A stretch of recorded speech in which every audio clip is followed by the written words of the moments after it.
السلام علیکم ورحمۃ اللہ وبرکاتہ۔ ان الذین، ان بے شک الذین وہ لوگ جو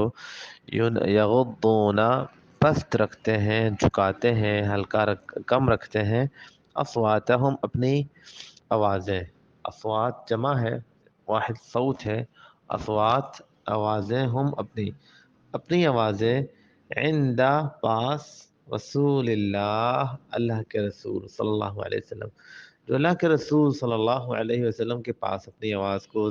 پست رکھتے ہیں، اولئک یہی ہیں وہ لوگ، الذین وہ لوگ جو امتحنا آزما لیا ہے یا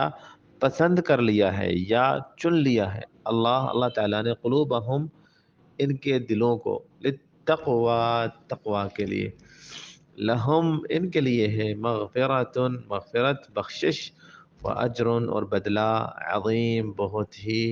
بڑا، لہم مغفرت و اجر عظیم۔ ان الذین یغضون اصواتهم، بے شک وہ لوگ جو اپنی آوازوں کو پس رکھتے ہیں، عند رسول اللہ اللہ کے رسول صلی اللہ علیہ وسلم کے سامنے، اولئک الذین امتحن اللہ قلوبهم للتقوی، یہی وہ لوگ ہیں جن کے دلوں کو اللہ نے چن لیا ہے یا آزما لیا ہے تقوی کے لیے، لہم مغفرت و اجر عظیم، ان کے لیے مغفرت ہے اور اجر عظیم ہے۔